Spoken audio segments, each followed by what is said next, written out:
Почитувани слушатели на Радио Лидер преку фреквенцијата 107,4 FM во Скопје, почитувани гледачи на Радио Лидер преку нашата апликација на Facebook, а исто така и преку вебсајтот lider.mk. Добре дојдовте во најновото издание на Утринско еспресо со Златев и Боцевски, овој пат без Златев. И денес, како и секој ден, техничката реализација ја вршат Димитар Митревски и Јордан Чаушевски. Денеска без Златев за гостин го имаме еден од нашите редовни посетители, професор доктор Жида Даскаловски, професор по геополитика, со кој што ќе разговараме за теми поврзани со актуелниот политички момент во Македонија. Ќе видиме дали ќе имаме време нешто да фатиме и глобално. Жидас, во старт ќе почнеме со една изјава која што професор по политички систем сум бирам во звање така се, али предам геополитика, нема да. Професор по политички систем и геополитика, добро. На факултетот за безбедност при универзитетот Климент Охридски од Битола, вака целата. Сега, вели вака, нашиот премиер излегува и дава изјава, вели потребно е лидерство за да се носат одлуки кои обезбедуваат подобра иднина за граѓаните и државата. Па вели, ако ги погледнете анкетите при носењето на договорот од Преспа, ние уште немаше да бидеме членка на НАТО. Ако ги погледнете анкетите при прифаќањето на собрание на заклучоците на европскиот предлог и отпочнување на преговорите и скрининг процесот, ние уште немаше да бидеме со започнат скрининг процес. Исто и сега. Лидерство донесете одлука за еднината на сегашните и на идните генерации, а не да се криете зад народот. Значи, прашање за вас, вие предавате политички систем. Каде учел политички систем премиерот? Јас навистина не знам тој дали учил политички науки, нели има докторирано во Подгорица, да? Во Подгорица и мислам дека е во рамките на економските науки, но меѓутоа граѓанско образование имавме. Така е, да, имавме граѓанско во основно и во средно, точно. И сега ако се занимавате со политика исто така треба да знаете како функционира демократијата и политичкиот систем, да.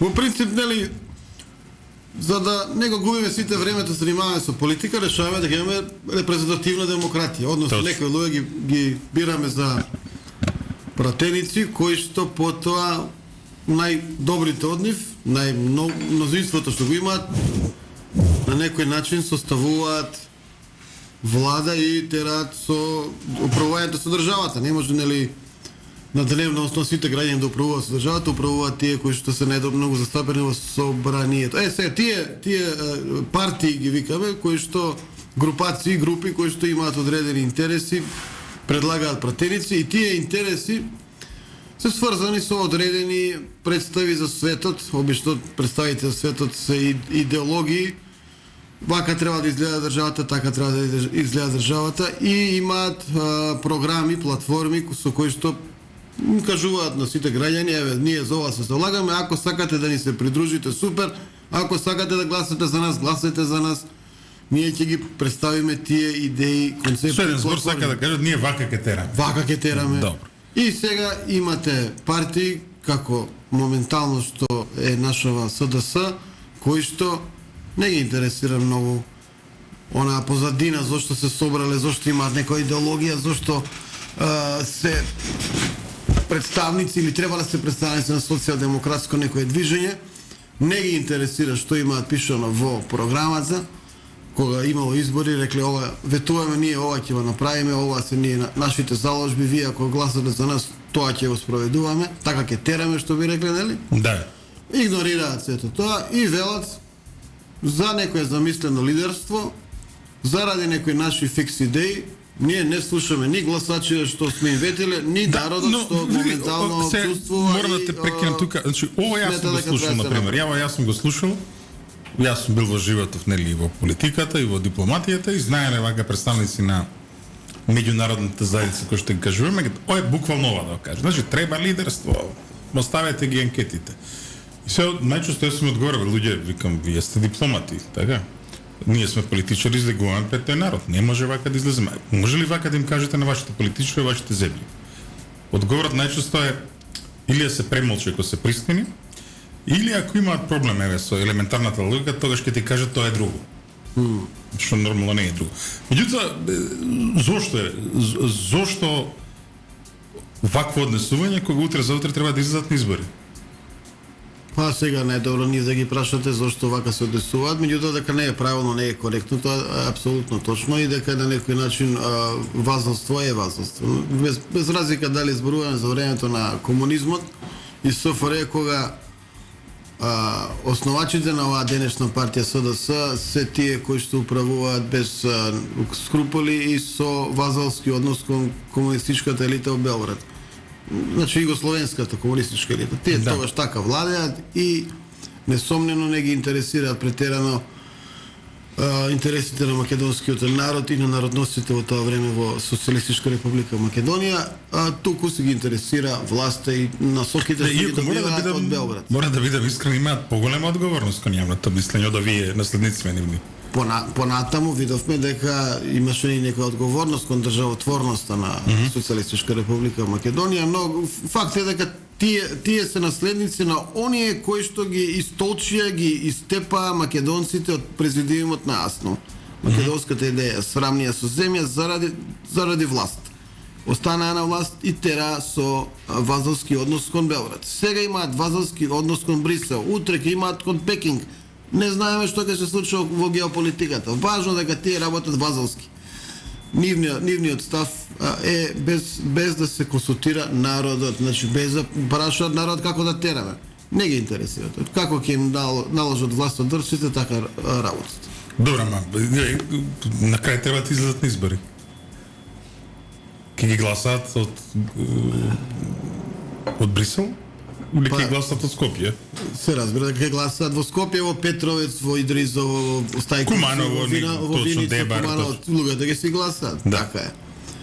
Но познати се и по сплеткарење.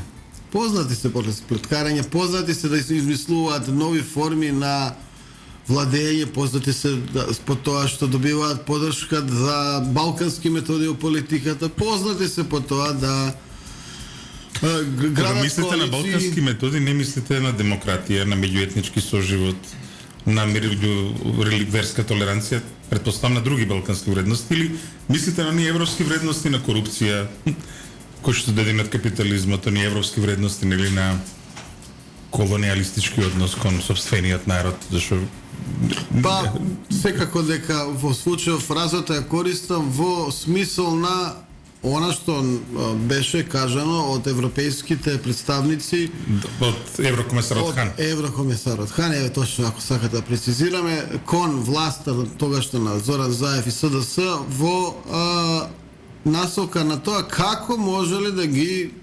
консултираат, можеби и убедат пратениците во собранието кои што беа против донесувањето на Преспански договор. И тоа заврши катастрофално.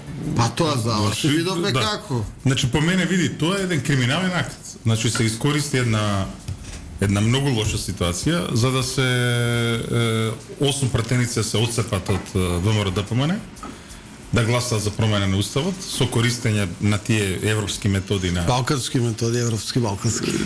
Европски и балкански. Сега јас како да кажеме, како балкански методи ги препознам овие на демократија во Атина, нели измислена, меѓуетничка толеранција, меѓуверска толеранција, тоа довде, така? Така е, да. Во Европа имаме и некои други тип на вредности кои што низ историјата се измислувале.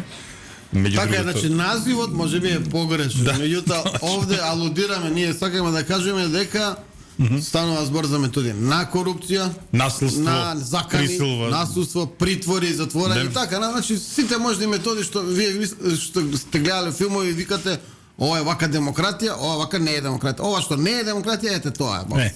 И тоа се случи во Македонија и беше толерирано. Да. Овако, не само што беше толерирано, туку и охрабрувано и оправдано на крајот на криштата. Постои ли може да се повтори таква сценарија сега? Се зависи од нас како граѓани, како народ и како народи, народности сите на купче да не испадне дека сега се делови од народ, не се викаат народности. Добро, сега како и да ги крстиме се едно не ме интересира, поентата е таа, значи народи и делови од народи сите на купче тука како луѓе имаме право на глас. Кој има право на глас? има право да го каже своето мислење за сите можни узурпации на демократија, сите можни прекршувања на демократијата, сите можни прекршувања на правата, за вазалството на СДС и така натаму. Во принцип, исто така, граѓаните, ние сите како народ треба да сме будни и гласни во критиките и да не дозволуваме кршење на системот како што имаме сега во последниве години, фрапантно и брутално. Сите закони се релативни, корупцијата е постојана, цвета и е нешто што е карактеристика на оваа вазална владеачка елита. Очекуваш промена на уставот? Сега не е секако. Значи, овој парламентарен состав по тебе не може да го помине. Мислам дека јасно си кажува луѓето од таа најголема опозицијска партија дека нема да гласуваат за промените. Мислам и втората опозицијска партија го лично дека нема по никој услови да гласува за промени на уставот, така што во моментов не очекувам такво нешто.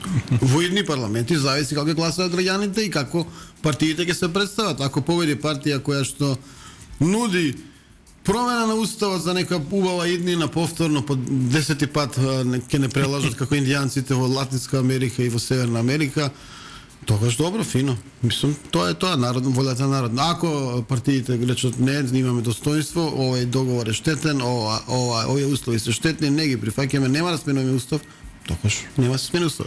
Јасно. Одиме кон темата меѓуетнички односи во Македонија. Гледаме едно загревање. По мене повеќе загревањето произлегува сега од некои други, од некои лукративни цели, не произлегува од нешто друго, меѓутоа се јави една теза, дури вчера вчера се натерав себе си да гледам една емисија кај нашите пријатели Горан и Драган на Заспи ако можеш, кај што едно младо момче кажа една теза по теза прво.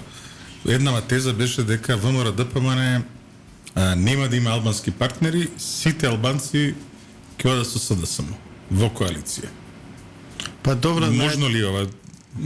Да ви кажам вака, се такви прогнози се кога ќе седнете пардон, на... дури Павле Трајанов ќе се вратил значи вкупнат вака. Вакви прогнози се кога ќе седнеме јас и ти презрадена клупа, ќе земеме семки и ќе зборуваме за синокешната утакмица на МЗ. Како да ви кажам, мислам, и како ќе игра МЗ во наредните кругови кола. Што е тоа? Сега ќе прогнозираат такви глупости. Мислам, во принцип, за прогнози во политика се користат анкети на јавно мислење и здрава логика. Здрава логика вели секоја партија би сакала некој ден да учествува во власта, да ја спроведе својата програма и кај нас остатокот е да вработи своји луѓе и така натаму. Со тоа што реално дека ќе победи опозицијата на наредните избори според овие последни анкети целата година е огромна. Дека некоја политичка партија што го представува делот на албанскиот народ, така треба да кажам. Да. Што го представува делот на албанскиот народ. Може и албанците во Македонија. Па може, ама сега нели ми рече делот народ. Добро. Значи, албанците во Македонија имаат своји некои партии, леви, десни, право, како и да е, и се некоја тие партии која што моментално не е на власт, ќе рече добро, ајде, сега ние имаме добар резултат, дајде да сојузи да направиме со ВМРО ДПМН, со левица, кој да е од оваа опозиција моментално. Зошто тие би се ускратило задоволството да партиципираат во власта и да спроведат некои идеи во Тетово, Полошко, некои идеи во Врапчиште, во Чашка или кај да имаат идеи на локално ниво, некои идеи на национално ниво и така. Да дојдат до менаџирање на институции, Македонска железница, пример, и така натаму. Да, но види, вчера, ајде ќе баталиме тоа вчера, значи, еве некои работи. Премногу често слушам баш буквално така чамче муабет, нели сме седнали, да. И сега се зборува дека наводно да се прашуваат луѓето, нема да има коалиција со албанска партија. Демек тоа се правило заради амбасадите. Жидес, не се сеќам дека во 92 година прво немаше амбасади во 92 година, овде ниту една. Може ни турската не беше отворена, уште конзулат беше, не беше амбасада. Која се правеше на владата прва политичка на Срвенковски. Значи сами си ја направија владата со ПДП. 98 година ги имаш веќе сите амбасади. Ниту една амбасада не му се мешаше на Љупчо Георгиевски во коалиција со Цилето Пурковски. Дали прво има мнозинство, 6-20 има. Дали воопшто треба, не треба, нека одлучува дека треба. Значи тоа се наметна како еден вид на уставен обичај, како еден вид на политички обичај. Прво вмешување имавме во 2006 година, кога запна неколку западни амбасади, дуи по секоја цена да остане во владата, па се правеше тој мајски договор, ти текнува, се правеа сите тие промени, меѓутоа мислам дека не е 2006 сега.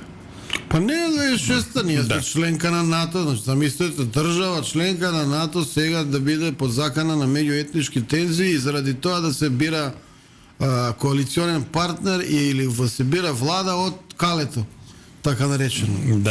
Тоа е приказнава што се Да, тоа е приказката што ја зборуваат, да. Мислам дека не се исти времињата, мислам дека генерално земено, ако некогаш албанците имале причина да се незадоволни во оваа држава, сега веќе тие причини апсолутно се надминати, дури македонците имаат причина да се незадоволни како народ. Тоа се согласувам. Меѓутоа, види, меѓутоа се случи една работа, претходната влада предводена од ВМРО ДПМН, ако гледам по бројки. Да.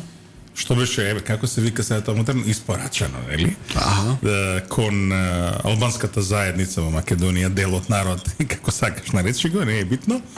Бројките зборуваат многу јасно дека тие 10 години бе еден национален подем за албанците во Македонија.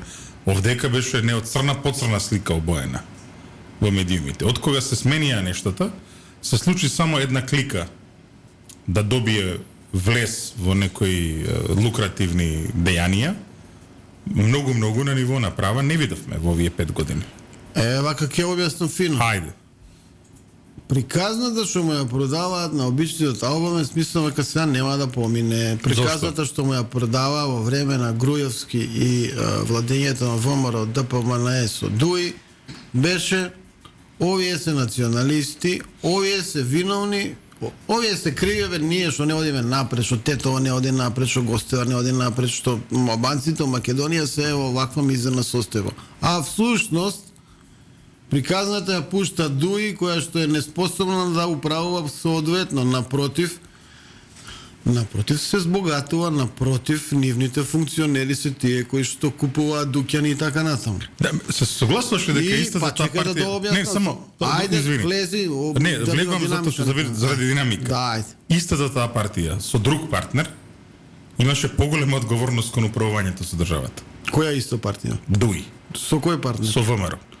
Добро, значи, мене ми е поентава дека секогаш приказната ќе ја тераат тие што се неспособни ке албанците. Добро. И се во власта, што неспособни, што крадат, што мамат, што се бандити, ќе покажуваат со прст него крадецот и ќе викаат дека ВМРО е крадецот, дека ВМРО се лошите. Тие не ни даваат да се развиеме, да процветаме и така натаму. Сега, ако некој обичен албанец во Тетово, Гостивар се уште мисли дека заради ВМРО ДПМН лошо му е состојбата, дека парите му се колку што му се заради нив, и ради македонците, и заради македонците, тогаш ја мислам дека треба, не знам што треба да направиме. Мислам дека не е веќе реално, мислам дека и таму владе мислење дека има елита корумпирана и дека таа треба да си оди час поскоро. Што впрочем видовме од Тетово што се случи. Излага кандидатов на беса од никаде, никој не му дава никакви шанси и победува. Победува кандидат на ДУИ, на локални, таа господјата Теута, како се вика, Арифи. Ја победува без проблеми. Здраво ја победува, што не е резултат на некоја јака инфраструктура на оваа беса као партија, туку као гнев на народот кој што таму живее у мнозинство, а тоа е албанскиот дел. Тоа беше 2021. 2022 ги малтретира граѓаните, пак дидат на избори. Ги прегазија повторно. Така е. Повторно, значи, мислам дека веќе зрее така албанците политичкиот став, никој не им е крив освен овие што ги управуваат во нивно име. А ако тие не се квалитетни, немаат квалитетни политики. Жидес, дали ДУИ е се уште една партија? Па има ДУИ Али Ахметово и ДУИ Огнено, како се преведува. Така што ДУИ Огнено. Добре, да. Ама не е тоа како на времето кога службите...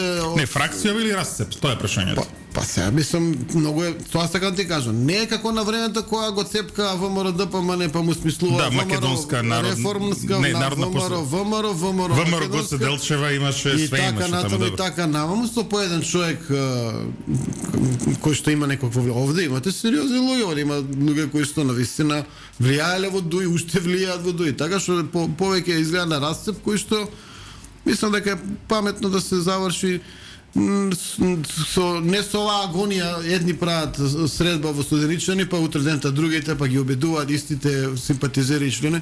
Нас се подават да се излезат овие што се огнени, дуи огнена нека се вика, не е проблем. Па да видиме кој колку може и кој колку ќе си мери рейтингот во јавноста. Добро, мислам, се несреќно избрано име, сега Дуи Огнена имавме А кај знаеш ти на албански дали е несреќно, а? Абе, Може таму звучи добро. На македонски заради предисторијата на Дуи. А, така, добро. Звучи малку, али добро, види. Ајде да го третираме весело, да го толкуваме, да не го толкуваме во тој контекст. И сега, значи, имаме ситуација на Дуи Огнена, Беса, Алијанса, Алтернатива, ДПА, нели уште постои некој остаток околу Да. Мендух. И сега прашањето е И СДС. И таму таа албанска партија си имаат албански да, меѓутоа постојано. имаат. И тие се борат за албански гласови, знаеш дека тоа е Добра, ма уште ли имаат? Па веројатно уште им. Тие немаат друг начин како да дојдат на власт во Македонија, во независна Македонија. Тие ќе останеа во ѓубриштето на историјата ако не се свртеа како на албанците. Да кажат ова ви го нудиме и ќе го направиме. Ќе го спроведеме, баталете дуи мои, ние ќе го спроведеме. И почнаа и спроведуваат, знаете дека Ама добро, на последните избори не видовме дека постепено, па и сега луѓето викаат, добро, ајде да пробаме со СДС 2016, така? Ајде да пробаме со Пендаровски 2019. Ма видоа дека лажат дупло повеќе од Али и од компанија. И сега и таму ќе се стопи тоа, ама пак ќе се обидуваат. СДС е таква партија што тие кај македонците не поминуваат. И добро, ве сега ги каже елементите, дека ги раздвои. Значи, на следните избори очекуваш вака фрагментирано да заврши албанскиот глас или Не знам што ќе прават, тие може да прават коалиции лево десно, може да прават со Заев, односно со Ковачевски коалиција со СДС. Кој како што не е ни битно. не е ни битно. Не е ни битно, значи вие може да направите коалиција и таму има кисело весо 1-3, 1-5, 1-7. Кога ќе заврши броењето, кога ќе се направи собранието, дали ќе останат тие во рамките на таа нека вештачка коалиција? Или пак ќе кажат, добро, сега ние сме партија која што сака и да влезе во власта. Победиле овие од ВМРО ДПМН левица, Макс со сите останати, опозицијата моментално. Што има се занимаваме со овие лузери кои што некако пропаѓаат и уште повеќе ќе пропаѓаат, ќе одиме со нив. Така што се е можно и се може да се случи. Па дури и Павле Трајано да се врати во преградките на Ковачевски. И ова последното ми е најневеројатно, мора да видам искрен. Ама кој е последно? Павле Трајано да се врати во преградките на Ковачевски, мислам дека заврши таа приказка. Меѓутоа прашањето е, ај прво да одиме вака. Прво, разберлив ли е потегов на Алијанса? Да го спасува Дуи? Ова е како да си пукате од нога што имаат западњаците една изрека. Во нога или во глава е ова? Ајде во нога малку можеби нешто ќе профитираат од целата ситуација. Не е самоубиство тотално, меѓутоа блиско до тоа. Што е поентава се? Имате, како што почнав да објаснам, што се согласив, еден пад на популарноста и довербата во ДУИ како главна стожер на албанските политички процеси од 2006, ајде од 2001 да речем. И сега очигледно е дека нештата се менуваат на локалните избори во тето повторените и така натаму. Очигледно е дека на наредни парламентарни и ситуацијата ќе биде или ДУИ сама против останатите или како и да е во некоја констелација ќе биде пола еднаков резултат или дури опозицијата кај албанците ќе победи. И сега вие седите во опозиција 20 години. Као демек сте главна партија на таа опозиција и ајде сега ние влегуваме во влада кај што ве вика демек Ковачевски, ама е и ДУИ. Нема логика никаква. И тоа се ќе бидете у таа влада колку година дена. Ќе има наредни избори, ќе има техничка влада и така натаму. Значи, што зборуваме за година дена, ќе покажете на гласачите нека нешто сте направиле, дека ќе бидете министр за XY или директор на нека јавна фирма и таа ќе оправите за година дена. Па вие за година дена не може оние што ви сте личните советници да ги вработите, да ги усогласите со колегите таму, а камо ли да правите некои промени. Се од тука одиме понатаму. Значи се Ковачевски вели, се веќе јавно вели и Ковачевски овој како се вика генералниот секретар Зечевич ќе правеле европска коалиција. Европски фронт. Не знам од каде ги сакаат овие милитаристички термини едно друго, не е ни битно. Меѓутоа, ако се прави Европски фронт, тие механички седнале, нели, и направиле збир на гласови од локалните. СДСМ, ДУИ, нели, Алијанса, ние сме повеќе од ВМРО, одиме вака ги победуваме. Се малце ми е сметка без крчмар, нели, како викаат, една е сметката дома, друга е сметката на пазар, така? Во политиката една е сметката дома, друга е на избори. Гласачи на Алијанса ќе гласат за СДСМ и за ДУИ? Па, тешко ние се вака можеме да го кажеме од страна без да имаме некој поголем увид, разговор со гласачи. Меѓутоа, од досегашно. Генерално мислам дека е погрешна математиката и дека освен тврдите, како ги викаат симпатизери, тие што се најактивни во сите ограноци и така натаму, од кои што многу и не мора ни да мислат со своја глава, како каже шефот, така ќе направат. Останатиот дел на гласачи на Алијанса нема да го направи тоа. Жидос го видовме веќе тоа во Тетово? Го видовме, да. Не го прочита моментот дека е моментот сите против ДУИ и дури не земаа ни советник. Така е. Луѓето што веројатно беа симпатизери на Алијанса не отидоа тогаш да гласаат за Алијанса и на некој начин ги казни. Им кажа, добро, вие имаме волја ние како дел од албанскиот народ во Република Македонија. Сакаме да го смениме ова владење, да смениме ДУИ. Вие тоа не го испорачувате. Почитувани гледачи и слушатели, гостин е професор Жидес Даскаловски. Одиме со една куса пауза за реклами, а потоа се враќаме во студиото малку да анализираме опозицијата. Пред да се вратиме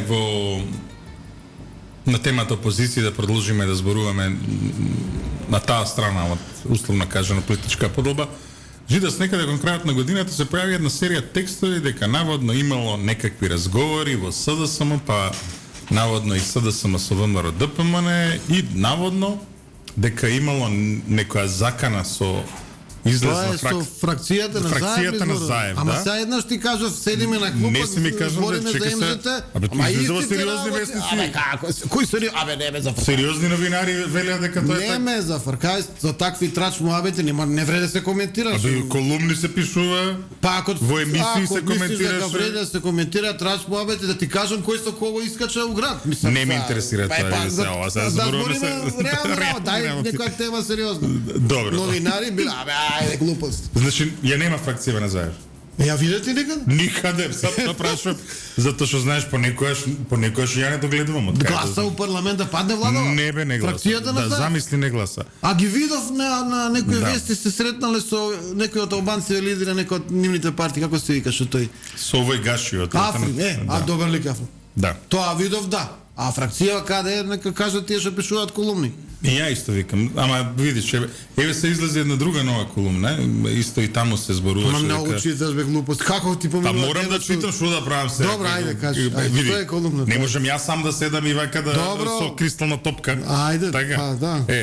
Морам нешто да видам што пишувате, филјан луѓе од Македонија. Ајде да слушам.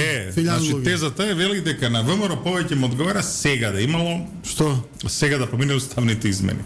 Ох, боже. Добро, одам понатаму, реакција ми е јасна, меѓутоа наводно, исто така од нив го имам слушнато тоа, исто е анализава на СДСМ, дека нема шанси ВМРО ДПМН да победи на претседателските избори. Не знам како Па наводно СДСМ гласа со целиот албански глас, сигурно победува СДСМ.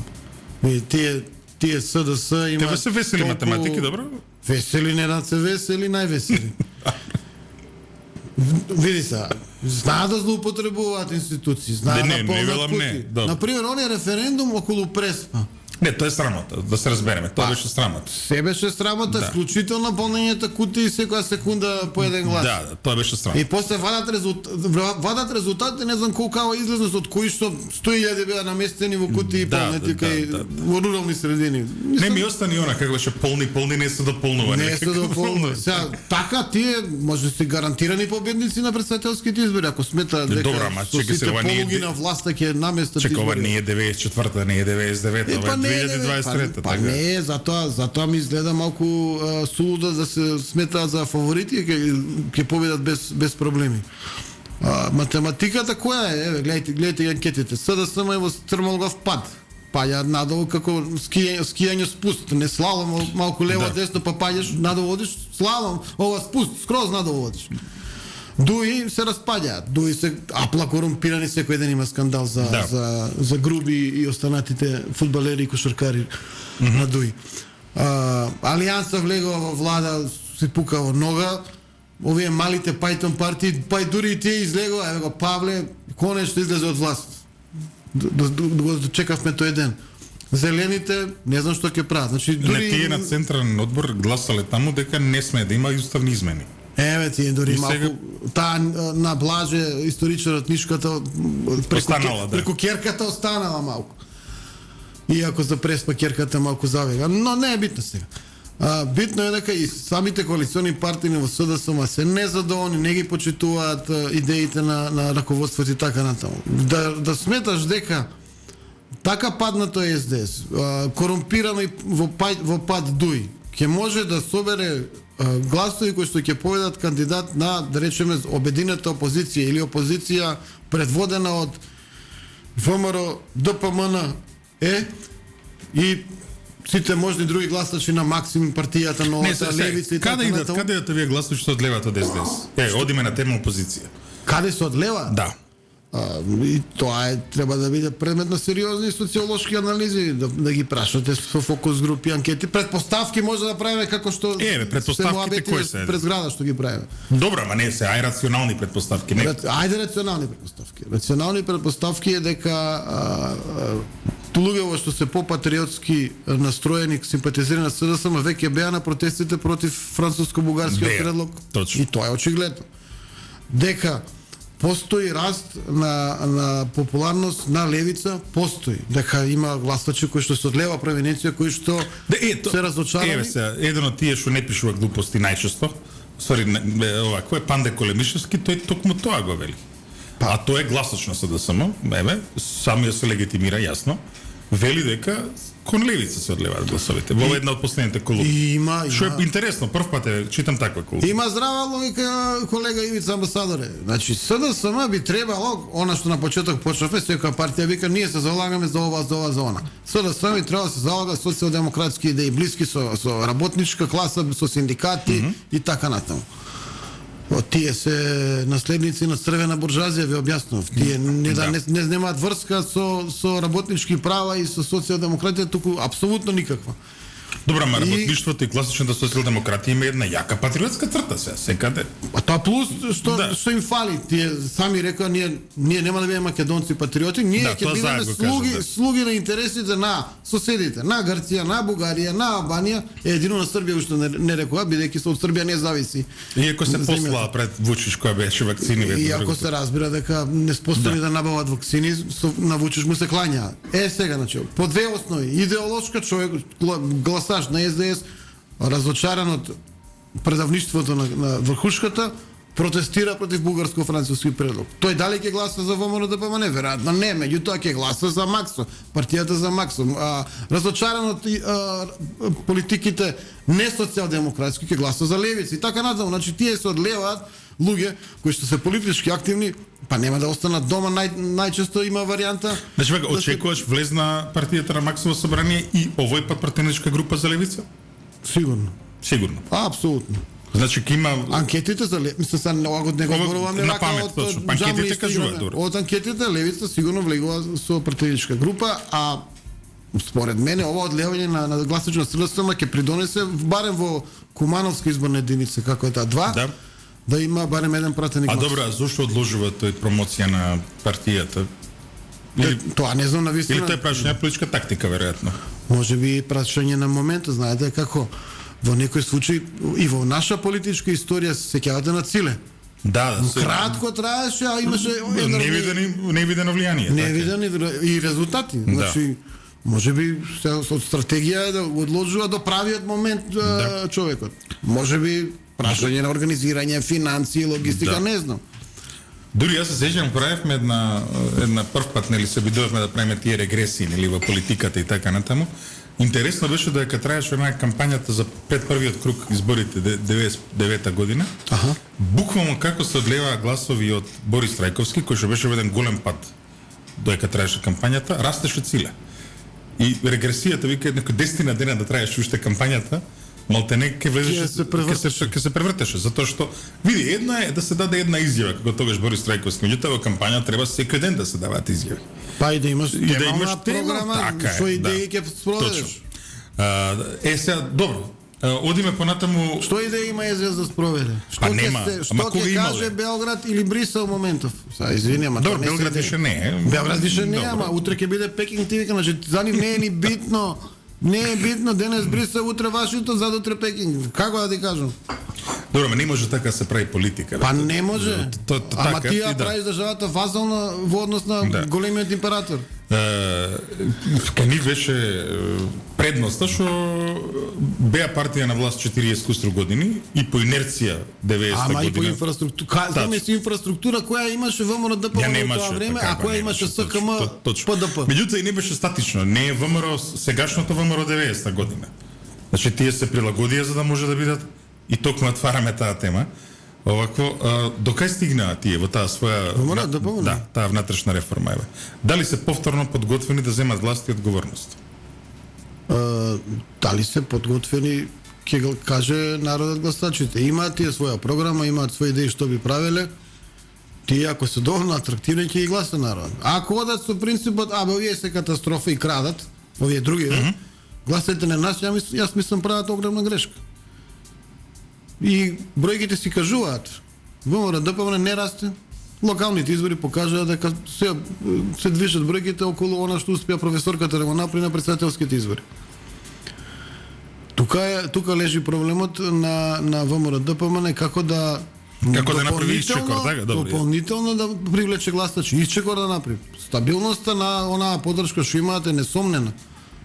Чекор плюс е прашањето како да направат. Дали е тоа нешто што треба да биде сврзано со промоција на нови кадри? Дали е тоа сврзано со граѓаните не им е доволно да знаат програмата, идеите што сакаат да ги спроведат, па треба да ги објаснат, да ги промовираат. Дали идеите им се глупави? Дали па имаат баласт некој од некакви решенија ни риба ни девојка? Дали се во суштина гласачите неуверени од лидерството? Милион прашања се тука. Дали треба побола се представи лидерството? Дали се тоа горе наведено? Може и тоа. Или сето горе наведено е.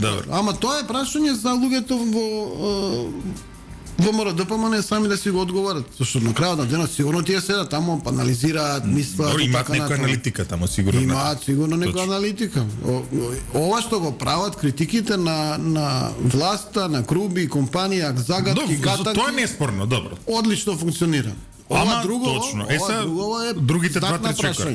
Значи, прашањето е тоа како кои чекори треба да ги направи партијата за условно кажано да го надмине тоа јадро кое што го стекна со председателските избори 2019 година. Дури мислам се, ајде да бидеме искрени, го надминаа тоа јадро во вториот круг на локалните избори. Нивните кандидати успеа да качат и тоа драматично да качат. Сега, дали може да консолидираат тоа? Ајде да одиме тоа. Локалниот е како втор круг на председателски. Јас кога кажав, успехот на професорката Силјановска беше тие 304.000 прв круг. Бинго за ВМРО ДПМН во тој момент. Партија која што е на дното. Успева да се консолидира, да привлече граѓански гласови, да малку да изгубиат оние разочарани патриотски гласови, не многу, изгуби нормално. Да.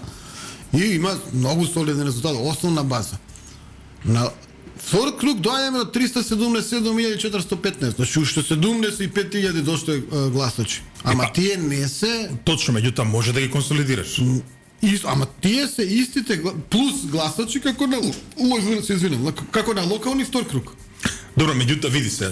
Гласале за на локални знаеш втор што круг мислам? за ВМРО, ДПМН, градоначалници кандидати и гласачи на Максим, гласачи на Левица, социјалисти, зелено движење, ова движење, она движење. Се согласувам, но се гласови на ВМРО, ДПМН оригинално. Треба да ги убедиш, да ги донасочиш. Точно. Меѓутоа ќе се согласиш со мене дека ако гледаме Кај дали ќе се согласам? Дај да слушам. Ако гледаме референдумот од 2004 година, така? Тој референдум од 2004 година направи една пул на гласови, една базен на гласови, како што го викаме сега, нема врска. Добро. Од околу 480-90 гласови. На локалните избори 2005 и 2006 тој си отиде повторно во своите партии, така? Меѓутоа 2008 се консолидираше за ВМРО. Во здрави 480.000 гласови дадени за таа партија, така? Пардон, за коалицијата предводена од таа партија во правос. Да. Има и социјалистичка тука, партија на Србите и така натаму, нели? Сега, прашањето е, ако веќе ги гледаме, 370.000 гласови на професорката. 377-415. 377.415 гласови на професорката. Горе-долу, ако гледаме вториот круг, тие се гласовите, кои што како да стигне ВМРО ДПМН да ја консолидира овие гласови, како што направи во 2008 година? Има ли магично стапче? Нема. Кои се чекорите? Тоа е прашањето. Сега, како ти кажам, прашањава се ти како го согледуваш тоа сега? Сега за без пари да ми ги раскажам идеите на ВМРО ДПМН. Фала многу, не така. Добро. Прашај друго. Добро, одиме понатаму. Вртиме, ова е очигледно дека како што гледате луѓе со политичка наука, понекогаш заработуваат од политичко консултантство. Не реков дека јас сум заработувал од лично, туку на вистина луѓе сега таму цела партија, милион луѓе извршен централен градоначалници, па ние ќе им кажеме. Но дали дијагнозата е исправна? Да, во принцип во право си да. Ама гледај 450-480 фрапантни бројки се тие кои што ги невозможни во денешно време, точно. Да бидеме реални. Да. Народот обичен и висока класа интелектуалци се заминува. Добро. Значи, сега збориме за 450.000 2016 што освои последно голема бројка во ВМРО ДПМН као коалиција. Денес би било невозможно заради тоа што тогаш гласаа 1.200.000, 1.191.000. Што ретко се случува таква излезност. Нема да се случи повеќе. Не за друго, немаме деца, повеќе умираат што се раѓаат и има емиграција. И сите емигрираат. Оди како беше она, секој в среда во Тетово руле турс вози за Германија. 3 автобуси, 4 автобуси. Од Виница, после распуст, колку деца не отида у школа. У Штип, колку не отида. У Прилеп, колку се отпиша. Значи, ние немаме луѓе, а чим нема луѓе, нема гласачи. Чим има помалку гласачи, ти нема теорија да ги постигнеш, освен да има беби бум во Македонија.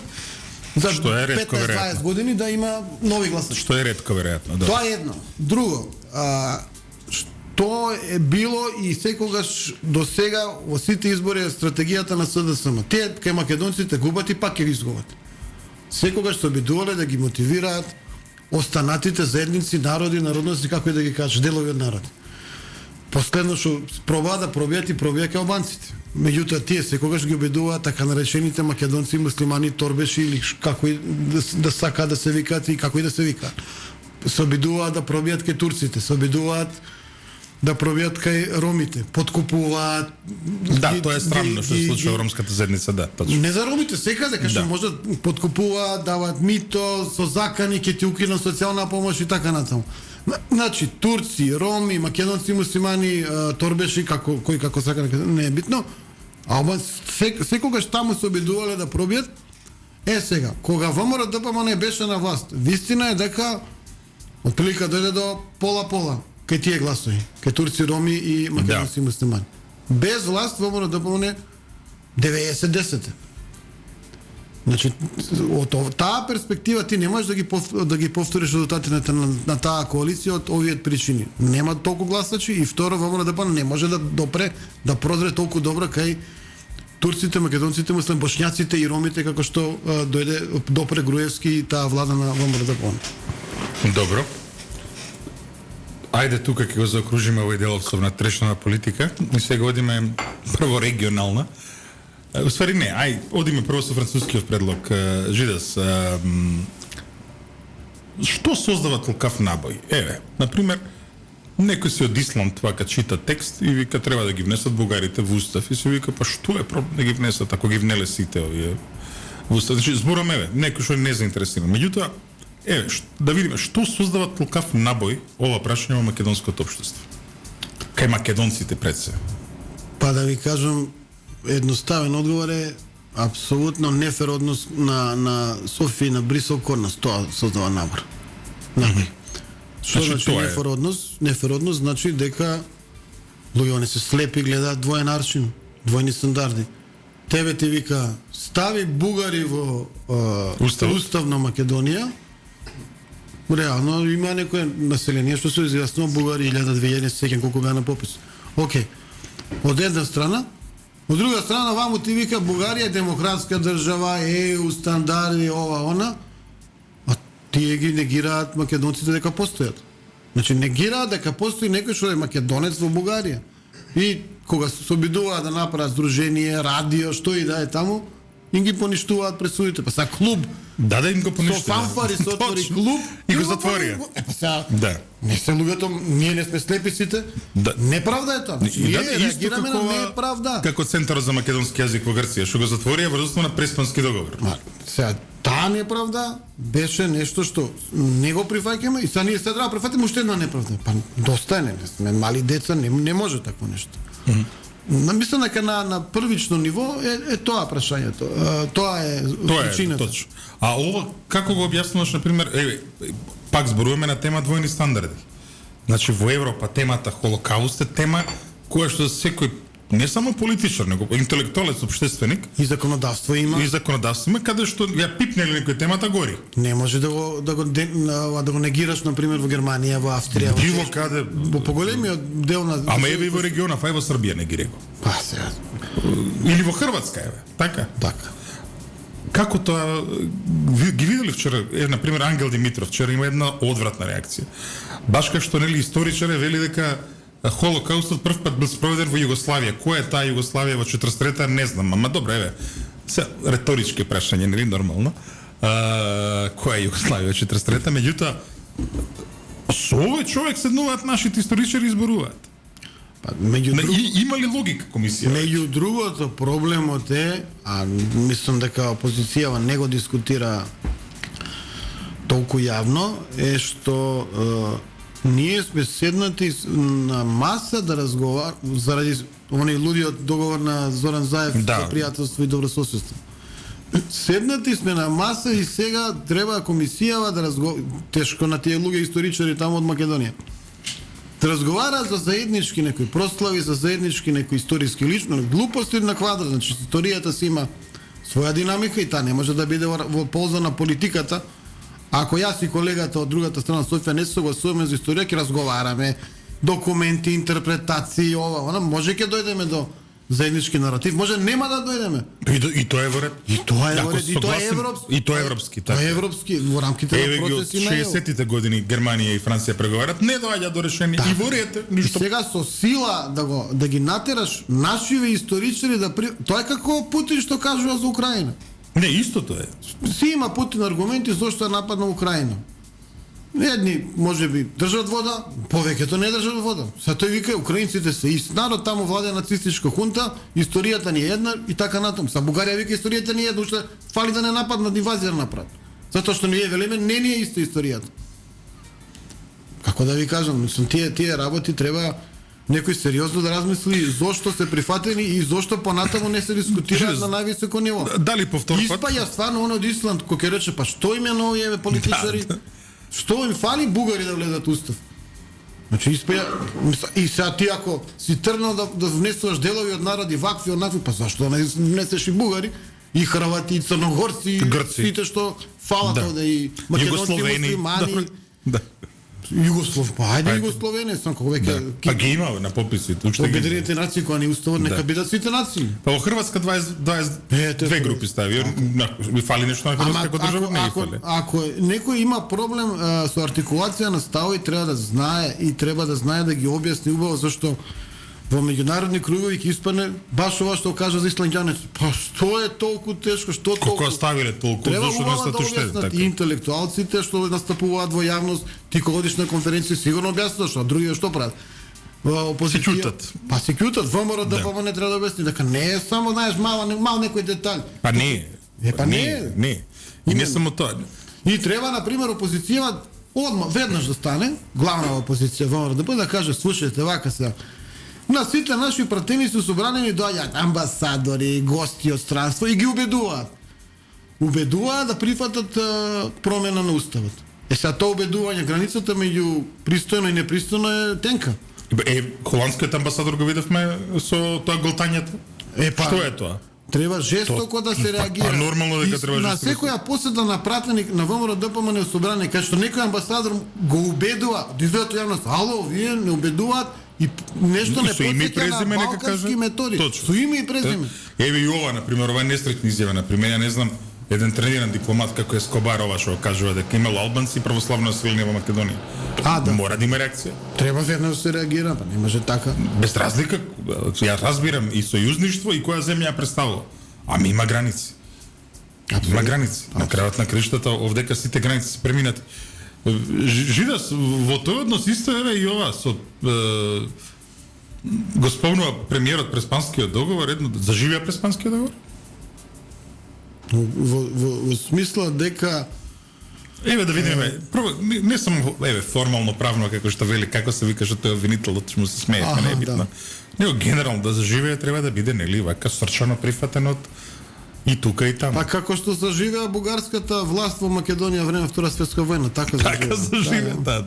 Значи наместо да заживее стана кауза која што е македонскиот народ ќе ја носи во наредните децении. Види се, некој активно, некој пасивно, ама тоа останува внатре во тебе. Точно. Значи, како да ти кажам, со сила убавина не бидуваат. Не бидува, со сила наметнуваш нешто што никој не го прифаќа. Во ред таму морало формално да пишува на дипломите, ја не можам сега да се тепам со директорот на школа. Да, јасно. Ама во нормална комуникација никој никаде никогаш не го, па дури и големите приврзаници на севержанството не го употребуваат тоа име на С. Абе, интересна работа, еве, тоа освено не, имам само еден човек кој што го знае дека, кој што знае да прави во имејл да пише оваа наша северна. Зашто што лудо, види, тотално. Или вака во разговор, меѓутоа дури сум слушнал, например, еве, од представници на власта, еве да речеме, еве вика да се промени власта, вика. Оди па, ако сме употребувај го. Како некој мене ќе ме натера да се ја нарекувам земја, дека што не сакам да ја нарекувам. Така е, апсолутно. И сега тоа е, видите, имаме некоја автономија овдека. Абе, луѓе се тепани, крв плукале од почеток, од крај на Балкански војни, и во Вардарска, и во Егејска, и во Пиринска, луѓето се тепани и убедувани да бидат нешто што не се. И не го прифатиле тоа. И дојде Заев го прифати. Па сега дојде некој што Не, они не убедуваат дека наводно тоа го заштитило идентитетот. 100% ќе ве убедуваат. Го фиксирало Македонија. Што и да сакате ќе ве убедуваат. Дека тоа што сега влезот на Седерствама ве убедуваше дека тоа што фабриките ќе ги дадат на шепа менаџери кои што се блиски до раководството е супер за работниците. Се ќе видовме. Па видовме како тоа помне. Да, ја разори земјата. Економски. Ке ве убедуваат дека рудници да отворат е супер во Струмичко. Гениална идеја. Дека фабриките не чедат, дека не се гори ѓубре од западот, дека ништо не се загадува. Се ке ве убедуваат, ама вие имате очи, имате глава, мислите. Да, околу тоа имаме и нос околу последното што кажа за горенето на ѓубре. Но види, покрај тоа излегува еве со 2030 година како реална година за Македонија. Се смеем. СДСМ. Премиерот. Какви свене бајки ќе ве продават? Значи тоа не е реално, тоа е апсолутно глупост. А во принцип Европа вели тие или се неписмени, а се или намерно лажат, а лажат. Значи, ако следите, а вие следите амбасадоре европска политика, знаете која е дискусијата, кој е дискурсот, наративот, приказната таму. Прво да си ги средиме, работиме дома, во таа ЕУ, а потоа ќе зборуваме за продолжување на проширувањето. Башка им се на калемија, им се качува на грб и Украина, Молдавија, Грузија. Значи, тие сигурно нема со отворени раце да кажат, ајде супер Западен Балкан, после 15 години преговарање Србија Црна Гора, добро претерувам 12, 13 колку се. Сега од денеска ќе ги забрзаме работиве и ќе ве примиме до 2030 вас северно македонци и ќе биде се фино и весело. Значи нема да го направат тоа. Мора да се консолидираат. Башко Европа пропаѓа, гледате. Не, ама ова што кажуваш ти, например, таа групата за еднината на Европа не е мрдната. Што направија за реформите? Нема ни да мрдне. Нема ни да мрдне и ви велам, Европа пропаѓа со ударот што се случи после војната во Украина. Мора прво внатрешно индустријата да консолидира. Немаат ресурси со ефтин газ, ефтина нафта. Добро политички тоа добро политички, меѓутоа ај зборуваме економски. Па за наша корист, ама нешто се случи. Сега тука претпоставам дека треба од наша страна, не само од наша, од целиот регион, некои креативни решенија да фрламе кон Брисел. Затоа што вака испаѓа кога да сме во некој колонијален однос, а не кога да сме партнери во целата оваа работа. Ние сме во колонијален однос одамна. Само што еден е гувернерот на таа колонија. Значи не е овој кај што сме економски врзани. Не, а тој е во колонијален однос кон гувернерот исто така. Добро, не јасно. Јасно. А што велиш за една теза која што се слуша во кругови пред се во Варшава и во Будимпешта, дека наводно влезот на балканските 6 во ЕУ ќе значи дека овие што се, да ги наречеме, конзервативци и реалисти во Европската унија ќе имаат посилен глас од овие што се идеолошки глобалисти. Има ли тоа улога во целата оваа математика или нема? Јас почнав да зборам ево страшна криза, заради енергенците и заради политиката на САД да се грижи за себе. Направија закони кои што ќе даваат субвенции на предпријатија кои што ќе се занимаваат со производство на зелена индустрија, технологија, автомобили и така натаму, без да ги земат предвид интересите на европските фирми и граѓаните. На граѓаните. И сега Европа преговара, на ниво на ЕУ преговара со Вашингтон, па Бајден да дава executive order, значи некој итен закон и така натаму, тоа да се на некој начин променео и ЕУ да може да зема субвенции, да не пропаднат фирмите во Европа. Европа е во сериозна криза и ќе се занимава со себе. Да се занимава со Југоисточна Европа, Западен Балкан, како и да го кажете, не ми изгледа воопшто реално. Сега, во Европа преовладуваат така наречени глобалистички сили кои што се повинуваат на лидерството на нашиот стратешки партнер. Има држави, има влади, како таа на Орбан, како полската влада, кои што се повеќе традиционални, повеќе национални, суверенистички ги викаат, така? Добро. Повеќе им одговараат, да цитираат, како Трамп што беше на некој начин суверенист. Еве италијанската влада во нека блага варијанта.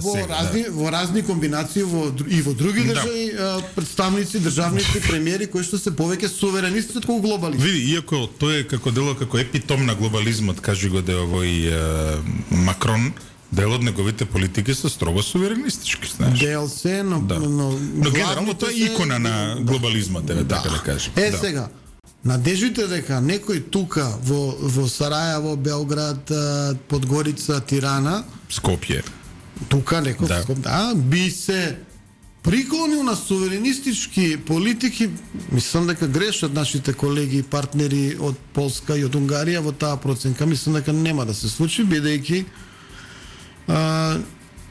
немаме ние комфортна зона. Ние немаме комфортна зона економски се уште немаме да можеме да водиме такви политики. Се додека Добро, нема ни да имаме кај се, види, со таква трговска зависност, економска зависност од европскиот пазар. Ти си стратег, Блиски Исток ти е пазар, Индија ти е пазар, Кина ти е пазар. Се менуваат работи. Не дека не се менуваат, инвестиции не мора да бркаш во Берлин и Келн и во Диселдорф. Може да бркаш во Ријад, во Емирати, Абу Даби и така. Меѓутоа не, ама ако гледаш структурата на нашата економија, и нема бегство економијата од географијата, па се не знаеш и тоа се. Добро, економијата е нешто за кое што треба да имаш креативност да ја насочиш. Например, Како Кина станува моќна сила, знаеме? Знаеме како Знаеме целата приказна. Има интерес капиталистите, глобалистите да најдат ефтина работна рака. Кина вика супер, дојдете. Денк тука нели по пати може и ќе научиме како се прават айфони, како се прави железници. Научиме многу повеќе. Па научи, ама сега ти вика тоа е стратешки избор на земјата. Зошто Тајван е клучна држава во светот, знаеме ли? Чиповите се таму. А зошто се чиповите таму, знаеме ли?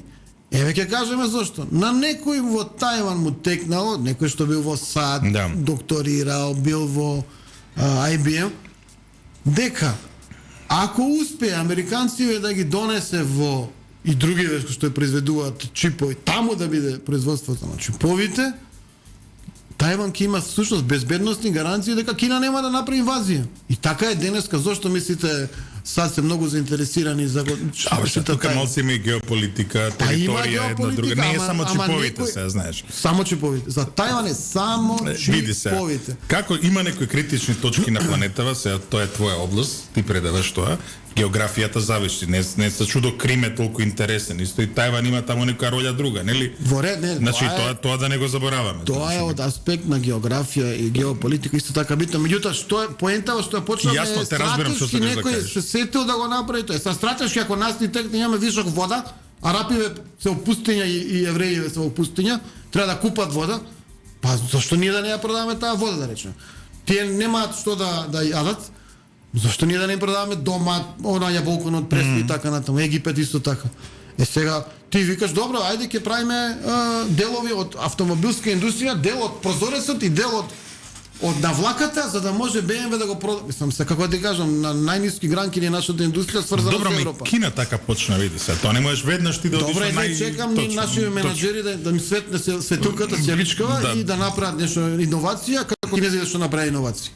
Согласно, меѓутоа види, не ја критикувам политиката на инвестиции тогаш, затоа што почнуваш онаму каде што има шанса. Добро. Со тек на време, нели со значи не исклучуваме, може да се расшириме Па не исклучуваме, поентава моја да не исклучуваме, може да се расшириме економски во други региони освен Германија. Сега сме Германија главно и овие што гравитираат кон Германија. Автомобилска индустрија што е во Словачка, Унгарија, тоа е пак Германија, нели кој кажеме, да. Но види, светот дека се менува, еве на пример имавме еден сигнал деноиве кој што некако во нашата јавност слабо се искоментира. Значи еден дипломатски земјотрес, односно Иран и Саудиска Арабија постигнаа договор со посредство на Кина. Ова е за мене, види, ова е за мене силен сигнал. Се во еден регион кој што беше под шапата на Соединетите американски држави минимум после Втората светска војна, претходно британската империја таму од 1905 која решиле да бидат на дизел бродовите, не на јаглен, нели? Одеднаш во тој регион влегува Кина. Ако победат нашите сојузници украинците, светот се враќа од нормала, САД е глобалниот хегемон и нема дилеми. Ако победат не, ама чекај, русите, сигурен си дека тоа е, затоа што пази се, друга е равенката со Кина или не е? Сега да дообјаснам. Ако победат русите или бареме нерешено е вака народски земено. Уште појака ќе биде Кина, уште појака ќе биде Русија, уште појака ќе бидат оние сили на така наречен мултиполарен поредок. Значи не е еден фраер во малото, повеќе фраери се. Тоа е целата поента. Значи се обидуваат со сите средства да продрат секаде тие кинези. Имаат своја политика, меѓу другото и ние користевме придобивки на таа политика, оние автопат до Меладиновци направен со тие пари. И со таа техника, со тие работници и така натаму. Се обидуваат да продрат и во региони кај што Америка доминирала и доминираше до вчера. Како Блиски Исток, како Латинска Америка, Африка е борба Југоисточна Азија, да. Југоисточна Азија горе-долу се знаат контурите. Повеќето земји се независни, играат и со Пекинг и со Вашингтон. Неколку сојузници на Америка се знаеме кои се. Кореја, Јапан, Јапонија и Австралија, ако ја сметаш Југоисточна Азија, ма е добро. А додека ува права си, Индонезија, Пакистан, Индија, тука е она Виетнам, паметном теле од две мајки цици, нели тука. Тоа е, сега ние би можеле во нека констелација што на што го вика Левица да биде мултиполарна. Ама не сега. Сега тешко веројатно. Не сега. Значи Тешко, таа опција немаме сега, меѓутоа не значи дека не треба да го следиме тој свет. Па ако не сте значи дека не паметни, треба да ги следиме тие тенденции на Ако сме крајот. паметни и Точно. економски може да се развиваме во други насоки, не мора цело време да сме насочени како да. Но добро, види, по мене сега не знам дали ќе слушаш, по мене овие трендови ќе продолжат независно од исходот во Украина. Односно подемот на Кина, подемот на Индија, подемот на Бразил, па ако сакате и подемот на секундарни сили како Мексико, како Индонезија, Колумбија е премала да става во таа група. Ќе продолжи, тоа нема да сопре. Не верувам. Значи, доколку Русија изгуби и доколку во Русија има влада која што е блиска на западот на Вашингтон, или па Русија изгуби и се распарчува на говерни кои што пота Ќе станат национални држави, добро. Така? Добро. Тогаш апсолутно ќе преовладее нашата сојузничка Америка во светот. И Кина ќе нема избор освен да се предаде. Да се предаде. Тоа е Добро. Океј, ја не мислам така, али затоа што економските тенденции се поинакви некако. Значи тоа јакнењето нивно, продорот на сите пазари продолжува. Сега што значи тоа за светот? Не може да цениме видео од овој аспект. Исто така ја гледаш и Индија се тера своја независна политика. Тие сакаат да ги вовлечат во нашиот дел на планетава, ама они тера своја Сите глава. тие се паметни, го користат моментот на падот на моќта на САД. И затоа оваа војна е многу важна. Ова е најклучната војна, трета светска војна фактички. Оваа војна во Украина е трета светска војна и прашање на идниот поредок. Може да ескалира со директно учество на НАТО од украинска страна? Па има варијанти кои што се најлоши за човештвото и и многу лоши за Македонија, бидејќи сме дел од НАТО, ќе треба да праќаме војници. Има такви варијанти кои што велат дека нека ограничена интервенција со војници би предизвикала директен конфликт судир на Русија со НАТО. Колку даваш веројатност на тоа? Па мала, не мислам дека колку и да е луда политиката на светско ниво, се знае дека таков Со конфликт нуклеарна сила нема играчки. ризик за точно. нуклеарен конфликт. Еве последно обарање на нашиот сојузник Зеленски. Авиони. Така? Да, и тоа Како е тие ескалација. авиони, како мислиш тие авиони да ги сервисираш, како мислиш тие авиони да ги леташ, кога имаат, ајде не доминација, ајде превласт имаат русите врз воздушниот простор на Украина. Каде ќе слета тој авион? Ќе слета во Полска? Ако слета во Полска, Дали е Русија легитимна цел? Добро. Дали Русија нема да удри со ракета само? А имаат по-супериорни хипербалистички ракети од САД. САД ги немаат ни уште изучено и произведено. Може Кина ли- и Русија имаат. Сега ти таков ризик ако направиш, не знам. Може ли изборите во Турција да сменат стратегиската рамка во конфликтов? Изборите во Турција се многу битни, бидејќи Турција игра играта што игра Индија и останатите, што ги кажат тие регионални сили, кои што може да бидат и глобални. И всушност е земја преку која што огромен дел на како да го кажем реекспорт, извоз Да. оди за Русија. Значи имаш санкции и германска фирма, француска, каква и да е, забрането е да извезува директно во Русија. Посредничка фирма се основа од руски капитал во Турција, турска е, увезува што и да е, телевизор, чип, што и да е, и Го проследува. кон Русија. Например, во таа насока Турција игра двојна игра, помага на некој начин на русите, меѓутоа се збогатува, реално, тука нема дилеми. Понатаму, продава на нашиве сојузници украинциве дронови, од друга страна купува нафта и газ од Русија. од Русија и ја препродава на ЕУ дупло пари од ЕУ претходно што имаше цена од Путин. Са како да ви кажам, си играат луѓето паметно, Ќе се продолжи ако чувствуваат. победи опозицијата турска? Јас мислам дека ако победи опозицијата таа кемалистичка, дека нема да продолжи. Тој ќе биде ќе се заврти заврти запад, не западно американски запад. Американски, не постои, само Америка Добро. постои. Скроз ке заврти по тебе, онака Мислам дека првич како танкер голем брод. Да, нема да може полека, ама на крајот на денот ќе се вкотви во тоа јато. Вашингтонското јадро. во тоа јат. Во јат, да.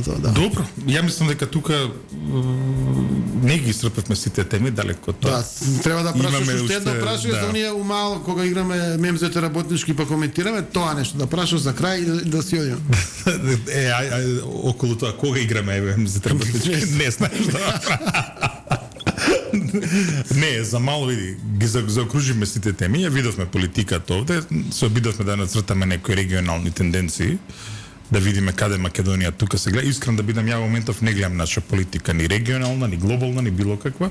Не гледам дека било кој мисли на таа тема, иако сите мислат во регионот, гледаме и Еди Рама, и Вучич. Добро, Бугарија нема влада, таму е друга работа, меѓутоа таму па општеството има think-танкови, има академска заедница, има Бугарска академија на науките. За Грција да не ни зборувам, нивното стратегиско помислување, меѓутоа кај нас не ми делува дека некој ги прави овие сценарија и гледа како Македонија да се позиционира во тој свет, без разлика кој сценарија да победи, да имаме ние потези, како одиме навака или натака. И тоа е трагично. Се надевам дека побрзо ќе има промена на власта, за да може барем да се вратиме на некоја патека на нормалност и на некоја патека на демократизација. Не знам кој е твоето мислење околу ова. Се согласувам 100%, нема да има. Право си. Така. Во ред, почитувани гледачи и слушатели, тоа беше Жидас Даскаловски во утринско еспресо со Златев и Боцевски. Дискусија отворена на многу теми. Одиме утре со можеби малку поразлична тема и утре повторно го очекуваме нашата главна медиумска звезда Љупчо Златев да биде повторно на своето место во студиото, а денешната емисија ја заклучуваме.